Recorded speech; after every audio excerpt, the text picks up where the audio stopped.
Saudara, jagat maya dihebohkan dengan dugaan bocornya 204 juta data pemilih di situs resmi milik KPU. Dugaan kebocoran data KPU diungkap akun X milik founder Ethical Hacker Indonesia, Teguh Aprianto. Data yang diklaim milik KPU ini dibocorkan oleh akun bernama Jimbo di Bridge Forums pada 27 November. Peretas Jimbo juga melampirkan 500.000 sampel data pemilih hingga yang berada di luar negeri mulai dari NIK, tanggal lahir hingga alamat. Jimbo mengklaim memiliki lebih dari 250 juta data pemilih dan dijual sebesar $74.000 Amerika Serikat atau setara 1,414 miliar rupiah. Ketua Komisi Pemilihan Umum Hashim Asyari angkat bicara soal dugaan kebocoran data daftar pemilih tetap atau DPT pada pemilu 2024. Hashim menegaskan saat ini KPU bersama Barreskrim, BSSN, dan Kominfo tengah menelusuri kebenaran informasi tersebut. Kami masih memastikan apakah informasi itu benar atau tidak. Kami bekerja sama dengan tim yang selama ini sudah ada, yaitu tim dari KPU, tim dari BSSN, kemudian tim dari Cybercrime Mabes Polri dan juga BIN dan Kemenkominfo.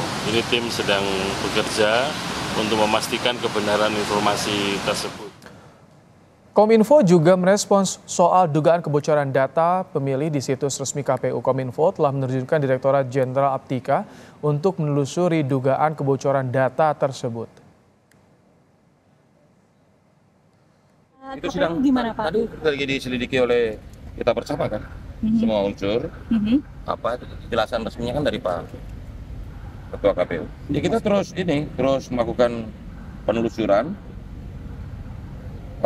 Jadi saya sudah menugaskan Direktorat Jenderal Aptika untuk melakukan penelitian penyebabnya, apa sebabnya, dan bagaimana mengantisipasinya.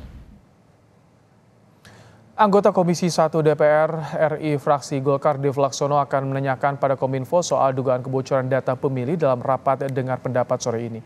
DPR akan meminta keterangan sejauh mana dampak kebocoran data ini pada tahapan pemilu.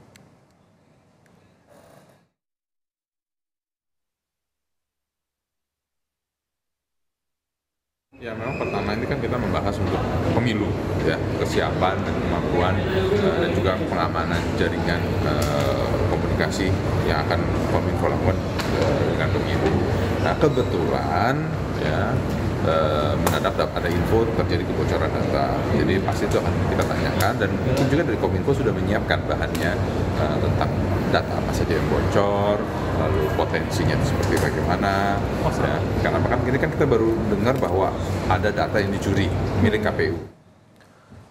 Pakar Keamanan Siber Lembaga Riset Keamanan Siber Indonesia, CISREC, Pratama Persada menyarankan KPU memprioritaskan keamanan informasi teknologi pasca data pemilih diretas. Pratama khawatir data pemilih yang bocor dimanfaatkan untuk black campaign.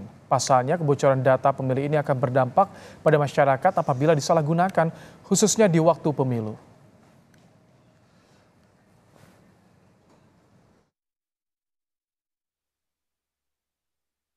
Diretas lagi 204 juta data pemilih tetap pemilu 2024 bocor. Peretas yang bernama Jimbro mengaku berhasil melakukan peretasan ke KPU dan memberikan sampel 500.000 sampel data begitu yang setelah kita verifikasi ternyata valid.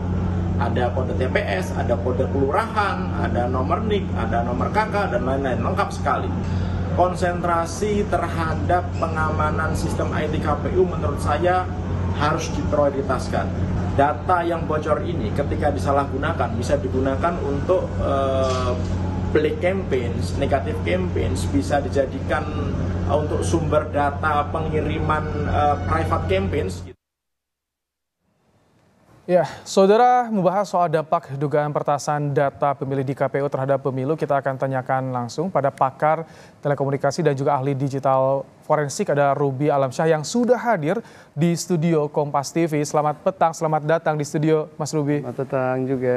Baik, Mas Ruby, kalau kita lihat ini apakah hanya klaim dari peretas yang Anda lihat atau betul terjadi peretasan dan kebocoran data? Oke, kalau melihat reputasi forum tersebut dan juga user tersebut, serta kita menganalisa data yang ada yang diberikan sampelnya sekitar 500.000 itu, dengan tampilan-tampilan screenshot yang ada, itu kita meyakini memang sudah terjadi kebocoran. Dengan nilai yang cukup lumayan mahal, yaitu 1,2 M, untuk 204 juta data pemilih tetap itu menurut kita itu sudah dicoba dicocokkan data NIK yang tampil. Ya, jadi yang bocor itu 398 ribuan DPT Kabupaten Siak di Riau dan sekitar 101 ribu Kabupaten Sorong di Papua Barat.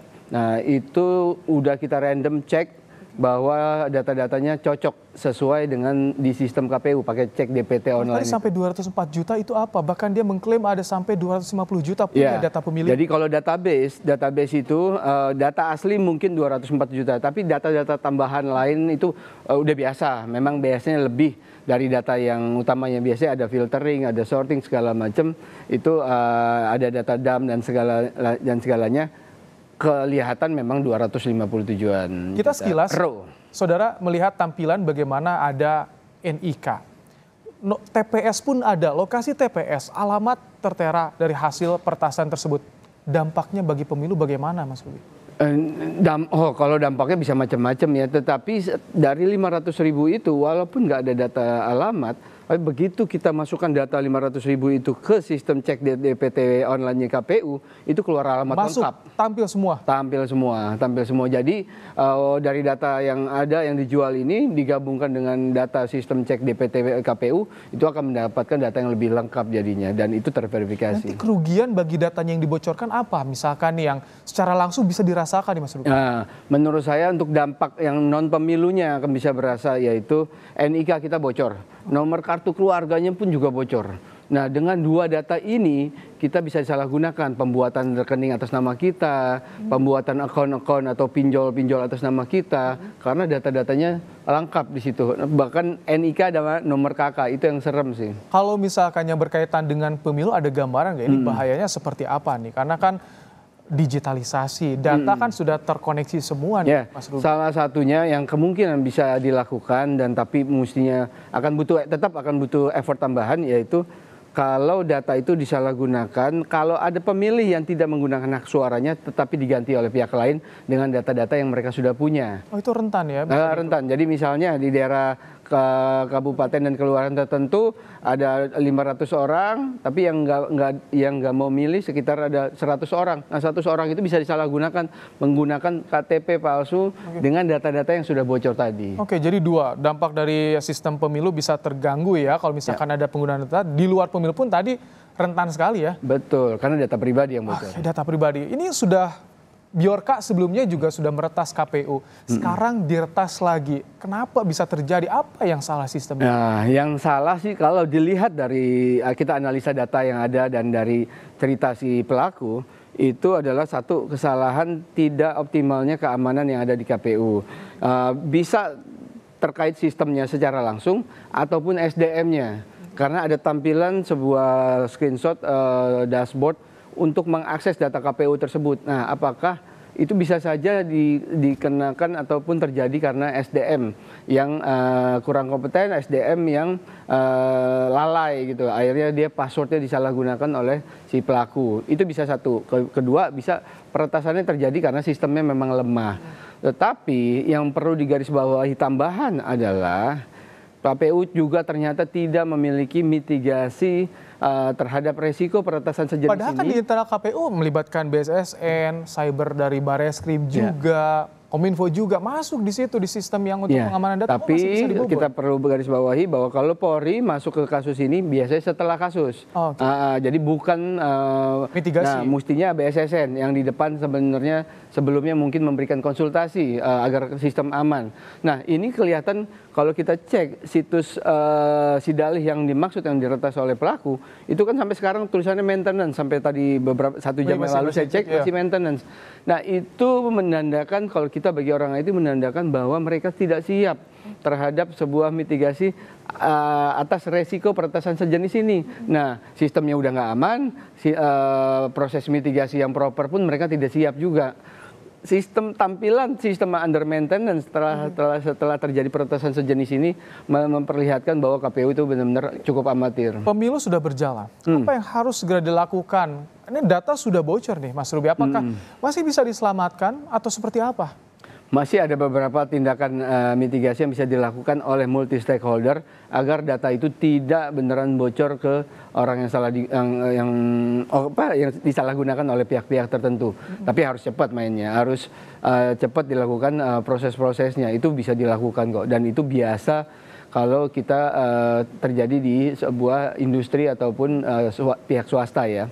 Nah, ini pihak pemerintah juga sama. Ada teknik yang bisa dilakukan untuk memproses agar meminimalisasi resiko kebocoran data tersebut. Terungkap tanggal 27, bahkan sampai saat ini tanggal 29 masih under maintenance. Apakah itu bisa dibilang cepat responsnya atau bagaimana, Mas? Sangat lambat lah, apalagi kita melihat ini kan salah satu critical infrastructure IT, yaitu sistem pemilu.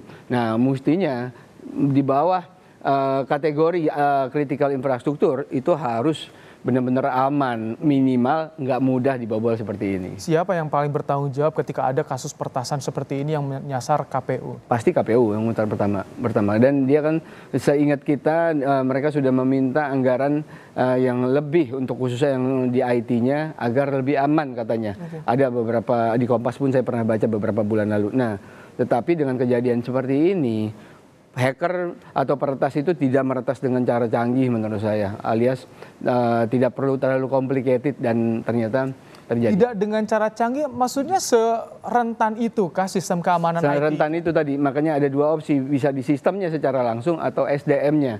Nah, kalau yang terjadi di SDM-nya, ya itu udah luar biasa fatal lah salahnya, alias SDM-nya tidak bisa menjaga, memprotek keamanannya mereka sendiri. Kalau sampai data-data lembaga negara bisa diretas dengan sistem keamanan yang tadi Anda bilang rentan, siapa yang salah nih, Mas Ruby? Ya, kan kalau stakeholder di bidang cyber security udah ada ya, ada Kominfo, ada BSSN, ada Polri. Nah, industri ataupun kementerian lembaga yang mempunyai critical infrastructure mestinya bisa meminta bantuan mereka. Tetapi pada prakteknya mungkin tidak optimal, serta juga mereka menjalankan meningkatkan, belum terlalu paham meningkatkan keamanan dengan proper, dan belum dicoba, dites, dilakukan penetration testing oleh pihak yang proper juga, sehingga ya dengan semudah ini bisa diakses. Kalau misalkan ini peretasan bisa berulang kali terjadi, apakah sosok yang meretas itu sebetulnya bisa dilacak atau tidak? Misalkan mengarah pada penegakan hukum nih, Mas Ruby. Ya, itu sangat bisa, baik itu berulang kali oleh orang yang sama atau pihak yang berbeda. Dengan ilmu digital forensik itu sangat Tapi biarkah sampai sekarang kan masih keberadaannya kita tak tahu nih seperti apa, bahkan penegakan hukumnya juga gimana nih, Mas Ruby? Ya, kalau kita ngebahas penegakan hukum dan di bidang cybercrime memang terkesan kita masih belum optimal, masih kurang, baik terkait SDM maupun teknologi serta kewenangan. Tetapi kalau di swasta tidak demikian. Di swasta sudah banyak pihak yang bisa melakukan proses tersebut. Nah, tinggal balik lagi apakah penegak hukum tersebut sudah meminta bantuan swasta yang proper atau tidak gitu loh. Di swasta kita selalu ungkap kasus-kasus seperti ini dengan lengkap. Bedanya lembaga negara dengan yang swasta apa sih soal penanganan IT itu, sistem keamanan IT ini? Nah, ya bedanya satu hal. Kalau di swasta profesional murni ya, dan kita punya deliverable dan kontrak yang mengikat sehingga harus menyelesaikan kasus tersebut. Tetapi kalau penegakan hukum kan karena keterbatasan SDM, teknologi, dan mereka bukan orang IT murni gitu loh. Nah, kalau di swasta kan yang terjun di bidang ini ya benar-benar orang IT murni, profesional, certified di bidang itu, punya pengalaman bisa belasan atau puluhan tahun di bidang ini. Nah, sedangkan tidak demikian dengan penegak hukum kita karena masih tergolong baru gitu ya. Mas Ruby, kalau catatan Anda di luar negeri bagaimana sih? Apakah ada pertas juga yang menyasar lembaga negara, terutama ketika ada election atau pemilihan umum seperti itu, Mas Ruby? Baik, kalau misal kita ambil contoh di Amerika, itu yang turun tidak hanya FBI, Secret Service pun yang disebut sebenarnya pas pampresnya presiden itu turun juga, dan biasanya itu selalu terungkap dan dilakukan penegakan hukum yang proper sehingga kasus-kasus seperti ini nggak terus-terusan berulang terjadi. Baik, artinya terakhir Mas Ruby singkat, jadi catatan Anda untuk kasus yang terjadi soal kebocoran data ini apa yang harus segera dilakukan nih? Yang segera harus dilakukan memastikan ulang keamanan sistem KPU, memastikan ulang SDM-nya memang mengerti tentang keamanan mereka, lalu melakukan mitigasi yang proper terhadap kejadian peretasan ini. Baik, Mas Ruby, pakar telekomunikasi dan juga ahli digital forensik, terima kasih telah menyampaikan pandangannya soal dugaan kebocoran data pemilih di KPU. Terima kasih sudah hadir di Studio Kompas TV.